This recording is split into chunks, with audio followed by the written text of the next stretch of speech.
പറഞ്ഞു. അങ്ങനെയാണ് 2011 348 മരുന്നുകളുടെ ഒരു ലിസ്റ്റ് തയ്യാറാക്കി വില നിയന്ത്രണം എന്ന ഓമന പേരിൽ national list of essential medicine എന്ന് പറയുന്ന NLEM പ്രോഡക്ട്സ് എന്ന് പറയുന്ന 348 മരുന്നുകളെ ഉൾപ്പെടുത്തിക്കൊണ്ടുള്ള ലിസ്റ്റ് സുപ്രീം കോടതിക്ക് കൈമാറി. എന്താ NLEM യഥാർത്ഥത്തിൽ? പാരസെറ്റമോൾ, പനിക്ക് വേണ്ടി നമ്മൾ കൊടുക്കുന്ന മരുന്ന്. പാരസെറ്റമോളിന്റെ ബ്രാൻഡുകളൊക്കെ നമുക്കറിയാലോ. ഡോളോ ഉണ്ട്, കാൽപോൾ ഉണ്ട്, നമ്മൾ പലരും വാങ്ങിക്കുന്നവരാ. ഡോളോ 500 മില്ലിഗ്രാമാണോ വാങ്ങിക്കുന്നത്, 650 മില്ലിഗ്രാമാണോ നമ്മൾ വാങ്ങിക്കാറ്? ഏറ്റവും കൂടുതൽ ഇപ്പോൾ ഡോക്ടർമാർ എഴുതിക്കൊണ്ടിരിക്കുന്നത് എനിക്ക് തോന്നുന്നു അൽത്താഫ് സാർ 650 അല്ലേ, ഡോളോ 650 അല്ലേ എഴുതിക്കൊണ്ടിരിക്കും. ഔഷധങ്ങളുടെ വില നിയന്ത്രിച്ചപ്പോൾ പാരസെറ്റമോൾ 500 മില്ലിഗ്രാം ടാബ്ലറ്റ് വില നിയന്ത്രണത്തിൽ കൊണ്ടുവന്നു. കുട്ടികൾക്ക് കൊടുക്കുന്ന സിറപ്പ് 125 മില്ലിഗ്രാമിന്റെ സിറപ്പിന് എന്ത് ചെയ്തു? വില നിയന്ത്രണം കൊണ്ടുവന്നു. ആന്റിബയോട്ടിക് അമോക്സിസിലിൻ ക്ലാവുലാനിക് ആസിഡ് എന്ന് പറയുന്ന ആന്റിബയോട്ടിക് മിശ്രിതമുണ്ട്. അതിന്റെ 30 ml പാക്കിനാണ് വില നിയന്ത്രണം, 30 ml പാക്കിന്. ഔഷധ കമ്പനികൾ എന്ത് ചെയ്യാൻ തുടങ്ങി? ഔഷധ കമ്പനികൾ പാരസെറ്റമോൾ 500 മില്ലിഗ്രാം ടാബ്ലറ്റ് ഡോക്ടർമാരുടെ ഇടയിൽ പനിക്ക് വേണ്ടി പ്രൊമോട്ട് ചെയ്യുന്നത് നിർത്തി 650 മില്ലിഗ്രാം പ്രൊമോട്ട് ചെയ്യാൻ തുടങ്ങി. അമോക്സിസിലിൻ ക്ലാവുലാനിക് ആസിഡിന്റെ 30 ml പാക്ക് മാർക്കറ്റ് ചെയ്യുന്ന കമ്പനികൾ 30 ml പാക്കിന്റെ പ്രൊഡക്ഷൻ നിർത്തി 60 ml പാക്ക് പ്രൊമോട്ട് ചെയ്യാൻ തുടങ്ങി. National list of essential medicine കേന്ദ്ര സർക്കാർ സുപ്രീം കോടതിക്ക് സമർപ്പിച്ചപ്പോൾ തന്നെ അതിനകത്ത് ഔഷധ നിർമ്മാണ കമ്പനികൾക്ക് വ്യതിയാനം വരുത്തുന്നതിനുള്ള ലൂപ്പ് ഹോൾസും ഇട്ടുകൊണ്ടാണ് ഔഷധ വില നിയന്ത്രണം കൊണ്ടുവന്നത്. എന്താ ഇതിന്റെ രഹസ്യം? ഇതിന്റെ രഹസ്യം എന്ന് പറയുന്നത്, ഇന്ത്യ രാജ്യത്ത് ആയുധ വ്യവസായ വെപ്പൺ ഇൻഡസ്ട്രി കഴിഞ്ഞാൽ the second largest profit making industry എന്ന് പറയുന്നത് ഫാർമസ്യൂട്ടിക്കൽ ഇൻഡസ്ട്രിയാണ്. അതും കേന്ദ്ര ഗവൺമെന്റും തമ്മിലുള്ള ബന്ധം എന്താ?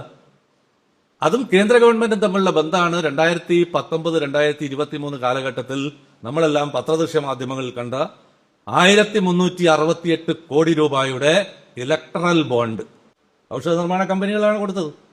കേന്ദ്ര ഗവൺമെന്റിന് ഔഷധ നിർമ്മാണ കമ്പനികൾ കൊടുത്തത് 1368 കോടി രൂപ. ഞാൻ ചോദിക്കട്ടെ, ഔഷധ കമ്പനികളിൽ നിന്നും പണം പറ്റിയ കേന്ദ്ര ഗവൺമെന്റ് അവരുടെ താല്പര്യത്തിന് വഴങ്ങുകയല്ലാതെ ഈ പറയുന്ന ഇന്ത്യയിലെ 149 കോടി ജനങ്ങളുടെ ഔഷധ പരിരക്ഷക്കോ ആരോഗ്യ പരിരക്ഷക്കോ വേണ്ടി നിലനിൽക്കുമോ? ആ രാഷ്ട്രീയമാണ് നാം തിരിച്ചറിയുന്നത്. പോട്ടെ, 348 മരുന്നുകൾ national list of essential drugs എന്ന രീതിയിൽ സുപ്രീം കോടതിയിൽ സമർപ്പിച്ചു. ഇന്ത്യ രാജ്യത്ത് ഇതിൽ പ്രാബല്യത്തിൽ വന്നു. അതിന്റെ കൂടെ ഒരു വരിയും കൂടെ ചേർത്തു.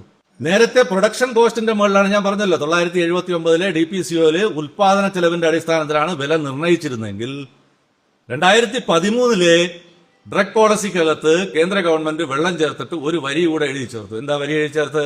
ഇനി തൊട്ട് ഉൽപാദന ചെലവിന്റെ അടിസ്ഥാനത്തിൽ വില നിർണ്ണയിക്കേണ്ടതായിട്ടില്ല. വില നിശ്ചയിക്കാനുള്ള അവകാശം മാർക്കറ്റിന് വിട്ടുകൊടുക്കുക.